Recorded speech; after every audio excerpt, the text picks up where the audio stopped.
हुजूर की दूध शरीक बहन है। वो कहती हैं मैं मोहम्मद सल्लल्लाहु ताला अलैहि वसल्लम को गोद में लेकर रात में बैठती थी। 1 साल के नहीं थे, 9 माह के थे जब मैं गोद में लेकर बैठती थी। तारीक रातें हों या उजाली रातें हों, खुले आसमान के नीचे मैं आकर बैठती। मोहम्मद अरबी सल्लल्लाहु अलैहि वसल्लम की परवरिश में हलीमा का घराना लगा है।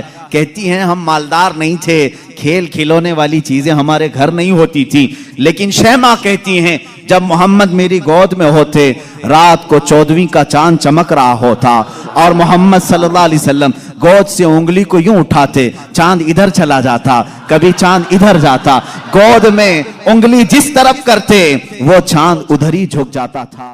हाय हेलो फ्रेंड्स, और आप सब कैसे हैं? उम्मीद करता हूँ आप सभी खैरियत से होंगे। फ्रेंड्स आइए आज फिर हम हज़रत मुफ्ती सलमान अजहरी साहब से एक बहुत ही खूबसूरत बयान सुनते हैं। हुजूर बचपन में चांद से कैसे खेला करते थे, आइए हम सुनते हैं।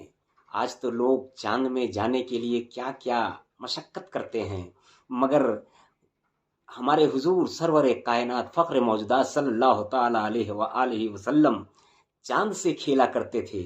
आइए ये बयान आज हम सुनते हैं हज़रत मुफ्ती सलमान अजहरी साहब की ज़बानी। आइए इस बयान को सुनकर अपने दिल को पुरनूर करते हैं। और फ्रेंड्स ये वीडियो मैंने रजाए मदनी चैनल से लिया है।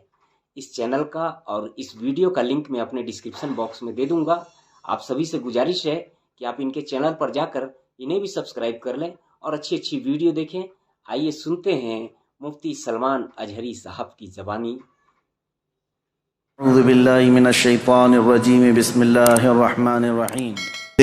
अल्लाह के नबी सल्लल्लाहु ताला अलैहि वसल्लम को मेरे मौला ने जो मौजिज़े दिए थे वो अलग अलग हैं। हिस्सी मौजिज़े, मानवी मौजिज़े। आप सल्लल्लाहु ताला अलैहि वसल्लम का सबसे बड़ा मौजिज़ा क्या है, मैं उसको आखिर में अर्ज करता हूं, लेकिन एक बात याद रखें, हुजूर की पूरी जिंदगी मौजिज़ा है। सब पूरी जिंदगी मौजिज़ा है।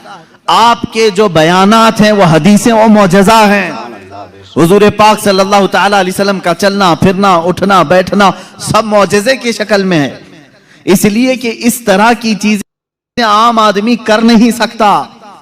जो ये दावा करे कि मैं हुजूर के बराबर हो सकता हूं, मुआज़ल्लाह रब्बिल आलमीन, उसको आज हमारा बयान जरूर सुनना होगा। मौजिज़ात मुस्तफ़ा सल्लल्लाहु ताला, एक एक चीज हुजूर सल्लल्लाहु ताला अलैहि वसल्लम की जिंदगी पूरी कायनात को आज भी चैलेंज कर रही है, आजिज करके रखी है। तू कौन सी खेती से निकलकर बराबरी का दावा करता है? हुजूर अकरम सल्लल्लाहु ताला अलैहि वसल्लम की जात सुतूदा सिफात, अल्लाह के नबी सल्लल्लाहु ताला अलैहि वसल्लम के बचपन की बात लेते हैं। आज पैदा हुए, मीलाद मुक़द्दस है, और ज़माने रसूल सल्लल्लाहु ताला अलैहि वसल्लम में यानी विलादत के ज़माने में मक्का का माहौल था कि बच्चे परवरिश के लिए दायाओं के पास दे दिए जाते थे। वजह यह थी कि बच्चा शहर की गहमा गहमी से दूर रहे, उसकी ज़ुबान महफूज रहे। देहात वालों की ज़ुबानें वहाँ अच्छी होती थी, अरबी, और शहर में होता ये था कि हर जगह के लोग मक्का में आते थे, मिक्स ना हो जाए। तो मक्का वाले खास तौर पर अपने बच्चों की जुबान की हिफाजत के लिए शुरू के चंद दिन किसी दाया के पास रखते थे। रसूल करीम सल्लल्लाहु ताला अलैहि वसल्लम जब पैदा हुए, ये वही जमाना है जब बनु साद कबीले की दाया औरतें हैं। एक कबीला है जिस कबीले की सारी खवातीन बच्चों को पालती थीं और 2 साल के बाद ले जाती तो भारी मुआवजा मिलता था, उजरत मिलती थी, वो पैसों पर दूध पिलाती थी। इसी एतबार से बनु साद कबीले की खवातीन मक्का में आई। उन्हीं खवातीन में एक हलीमा सादिया भी हैं। वो कहती हैं जब मक्का पहुँचे मेरी ऊँटनी लंगड़ी थी, जिसकी वजह से मैं ताखीर से पहुँची। सारी औरतें मक्का में जो नौमौलूद बच्चे थे सबके पास गईं और उनसे भावताव किया, मुआवजा तय किया और बच्चे ले ली। हज़रत हलीमा सादिया कहती हैं मैं ताखीर से पहुंची, तकरीबन बच्चे जा चुके थे, एक बच्चा बाकी था, वो आमिना का दुर्रे यतीम था। मैं वहां आई, मैंने देखा और उसके बाद पूछा कौन है इस बच्चे का सरपरस्त। कहा बच्चे की विलादत से 6 माह पहले ही इसके वालिद का विसाल हो चुका है। हलीमा कहती है मैं छोड़कर बाहर चली आई, मैं निकल आई कि बाप है नहीं बच्चे का, मैं अगर दूध पिला भी दूं 2 साल के बाद मुझे उजरत देगा कौन, कौन मुआवजा देगा। वो कहती है फिर पूरा मक्का छान मारी, लेकिन अब कोई बच्चा नहीं मिला। शाम हो गई थी, शोहर साथ में था। हलीमा सादिया से शोहर ने कहा ऐ हलीमा, खाली हाथ जाने से बेहतर है कि वो यतीम को साथ ले जाए। यतीम दुर्रे यतीम है, साथ ले जाए। हलीमा सादिया कहती है मैं दोबारा वापस आमिना के घर आई। आमिना रज़ी अल्लाह ताला अन्हा कहती हैं ऐ हलीमा, सुबह तुम बच्चे को देख कर गई थी, फिर वापस आई। कहा हाँ, हम खाली हाथ जाने से बेहतर समझती हैं कि इस दुर्रे यतीम को ले जाएं। हज़रत आमिना ने कहा ले जाना चाहे तो ले जाओ, लेकिन तुम्हारी उम्मीदों के मुताबिक हम मुआवजा नहीं दे सकेंगे, तुम्हारी उम्मीदों के मुताबिक हम उजरत नहीं दे सकेंगे। आमिना ने कहा, हलीमा सादिया ने कहा ठीक है, अब खाली हाथ न जाने का हमने अहद किया है, बच्चे को ले लेते हैं। हलीमा सादिया उस वक्त तक बच्चे को अपने गोद उठाई नहीं थी, सिर्फ देख करके गई थी।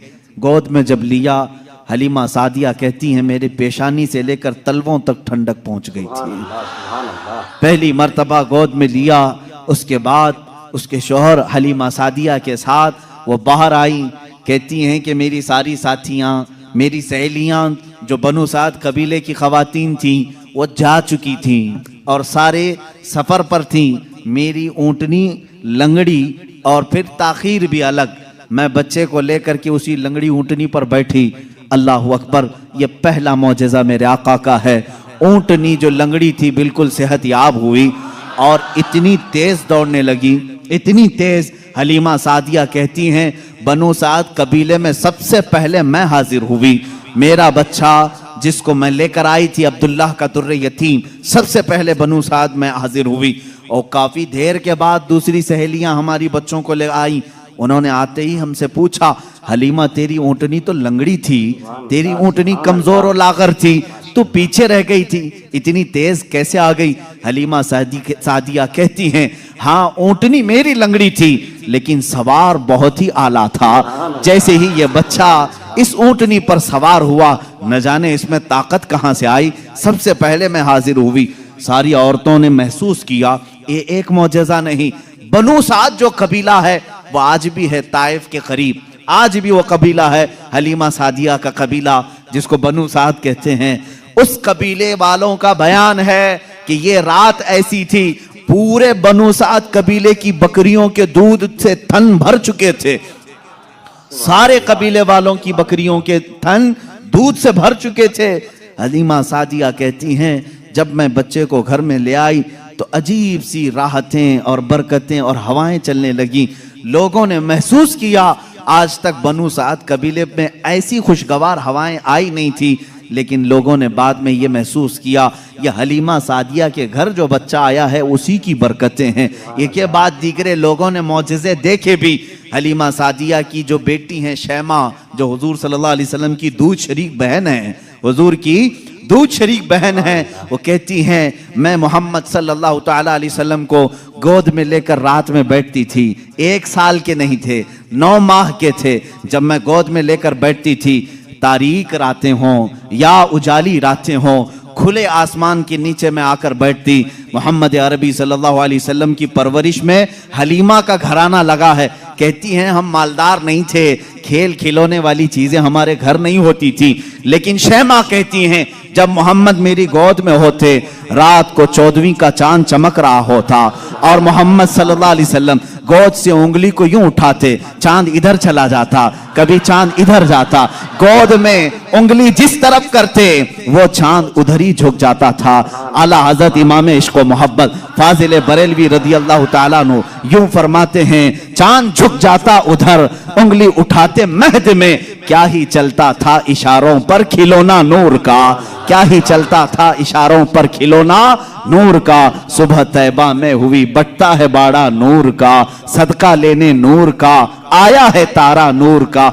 अजीजा ने गिरामी, खिलौना बना है कौन जिससे पूरी दुनिया आज तक खेल ना सकी, वो मोहम्मद अरबी सल्लल्लाहु अलैहि वसल्लम का खिलौना बना है। ये मेरे आका सल्लल्लाहु अलैहि वसल्लम के मौजज़ात गोद के मौजज़ात हैं, गोद के मौजज़ात हैं। अब मैं यहां पर एक बात ये बताना चाहता हूं, उन लोगों के जहन को मैं साफ करना चाहता हूं जो लोग ये कहते हैं हुजूर सल्लल्लाहु ताला अलैहि वसल्लम 40 साल के बाद नबी बनाए गए, 40 साल के बाद नबी बनाए गए। बहुत सारे लोगों ने किताबों में भी लिख दिया। मेरे अजीज, बात को समझा करो। नबी बनाए गए ये जुमला तवज्जो, और हमारा अकीदा ये है 40 साल के बाद हुजूर ने अपने नबी होने का ऐलान फरमाया। नबी बनाए गए अलग चीज है, वो नबी कब बनाए गए थे ये खुद रसूल पाक से पूछो, आप कब नबी बनाए गए थे? इनकी किताबों से नहीं पूछेंगे, हम हुजूर से पूछते हैं। मेरे आका फरमाते हैं कुन्तु नबिय्यन व आदम बैनल माई व तीन, मैं तो उस वक्त भी नबी था जब आदम को पानी और मिट्टी में गूंधा जा रहा था। आदम अलैहिस्सलाम के खमीर को गूंधा जा रहा था, उस वक्त भी मैं नबी था, ये अल्लाह के हबीब सल्लल्लाहु अलैहि वसल्लम ने फरमाया। और ये लोग कहते हैं 40 साल के बाद नबी बनाए गए। अच्छा चलो ठीक है, इस हदीस को अगर नहीं मानते, मौजज़ा कब दिया जाता है? मौजज़ा कब दिया जाता है? जब नबी अपनी नबूवत को जाहिर कर दे, उसे लोगों को कायल करना रहता है, ईमान की तरफ बुलाना होता है, अपनी हक्कानियत की दलील पेश करनी होती है, तब नबी मौजज़ा दिखाएगा। यहां मोहम्मद अरबी सल्लल्लाहु अलैहि वसल्लम गोद में जो मौजज़े दिखा रहे हैं, हलीमा सादिया के घर जो मौजज़े दिखाए जा रहे हैं, तुम्हारे कौल के एतबार से 40 साल के बाद नबी हुए थे ना, तो मौजज़े तो 40 साल बाद दिखना चाहिए।